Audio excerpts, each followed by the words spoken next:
भारत और विश्व इतिहास में 28 अगस्त का खास महत्व है, क्योंकि इस दिन कई महत्वपूर्ण घटनाएं घटीं जो इतिहास के पन्नों में हमेशा के लिए दर्ज होकर रह गईं। दरअसल आज के ही दिन प्रथम विश्व युद्ध की शुरुआत हुई थी।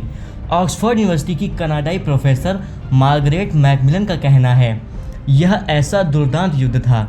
हमारा सहज मानव स्वभाव है कि इसके लिए किसी पर इल्ज़ाम लगाया जाए।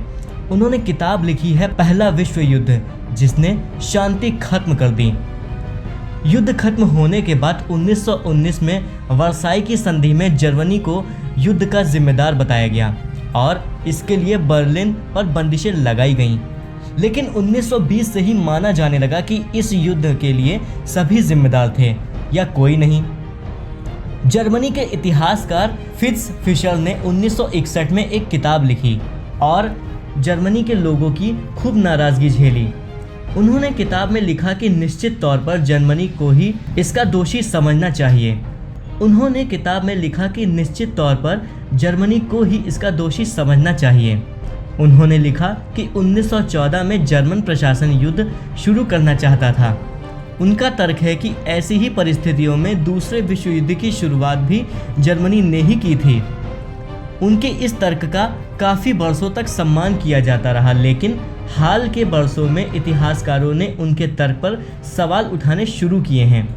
उनका कहना है कि कई देश इसके लिए जिम्मेदार थे और उनका क्रम कुछ इस तरह था। साल 2012 में आई किताब ने इस मुद्दे को फिर सुलझा दिया।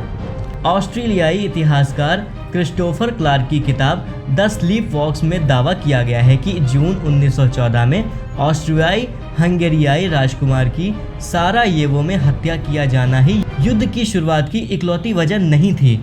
उनका कहना है कि यह बाल्कन युद्ध का नतीजा था जो 1912 और 1913 में हुआ था। हालांकि उस युद्ध में ऑस्ट्रिया हंगरी ने हिस्सा नहीं लिया था। युद्ध के बाद ही उस्मानिया शासकों को यूरोप खाली करना पड़ा था। उन्होंने लिखा है कि प्रथम विश्व युद्ध अगाथा क्रिस्टी का ड्रामा नहीं था। इसमें धुआं छोड़ती बंदूकें नहीं थीं, बल्कि ये बंदूकें हर किसी के हाथ में थीं। प्रकाशन के बाद से ही यह किताब जर्मनी में खूब बिकी है। जर्मनी के इतिहासकार गेरे कुमिश का हालांकि कहना है कि क्लार्क ने कुछ बातों को नज़रअंदाज कर दिया।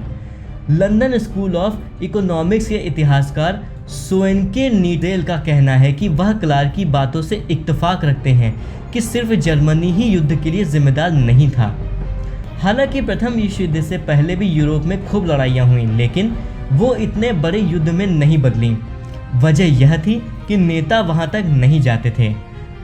मैकमिलन का कहना है, लेकिन इस संकट ने एक दागदार विरासत छोड़ दी।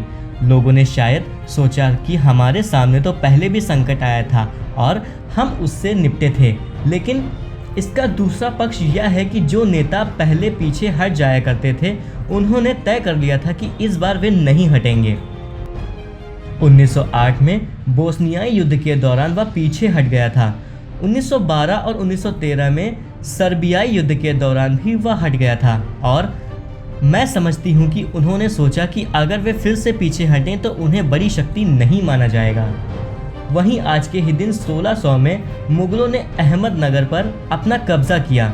वैसे इतिहास में सिर्फ पुरुष योद्धाओं के नाम दर्ज नहीं हैं, अपितु इसमें कई वीरांगनाओं के नाम भी दर्ज हैं, जिन्होंने अपने अदम्य साहस का परिचय देते हुए नारी शक्ति का शानदार उदाहरण दिया। फिर चाहे वह रानी लक्ष्मीबाई और रानी चेन्नम्मा रही हों, जिन्होंने अंग्रेज़ों से लड़ते हुए अपनी जान दे दी, या फिर सरोजनी नायडू और लक्ष्मी सहगल, जिन्होंने देश की आज़ादी के बाद तक देश की सेवा में खुद को समर्पित कर दिया। इसी कड़ी में चांद बीबी एक ऐसा नाम रही जिन्होंने मुगलों की विशाल सेना का मुकाबला करते हुए उसे कड़ी टक्कर दी और दुनिया को नारी शक्ति का दम दिखाया। चांद बीबी बचपन से ही काफ़ी समझदार थीं, इसलिए उन्हें शादी के बाद अपने ससुराल में ज़्यादा दिक्कतों का सामना नहीं करना पड़ा।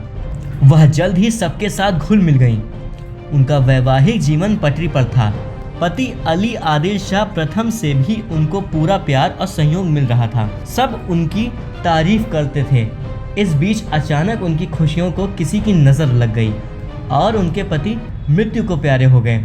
लेकिन जब अपने दुश्मन बन गए, कम उम्र में पति का निधन होना किसी के लिए भी सहज नहीं होता। चांद बीबी पर भी इसका गहरा असर पड़ा था।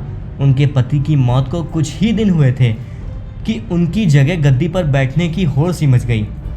असल में चांद बीबी को अपने पति से कोई भी पुत्र प्राप्त नहीं हुआ था, इसलिए अन्य लोग सत्ता पर बैठने की अपनी अपनी दावेदारी ठोक रहे थे।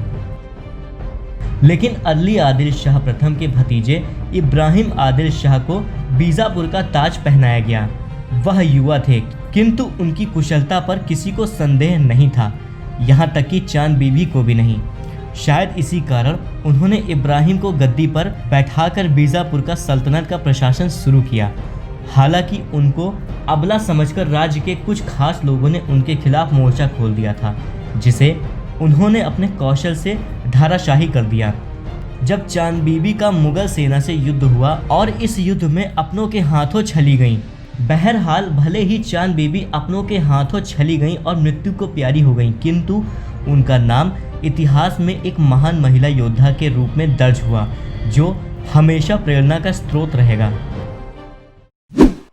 हर खबर पर होगी आपकी पकड़। सब्सक्राइब करिए हमारे चैनल विद्रोही आनंद को और बेल आइकॉन दबाना न भूलिए।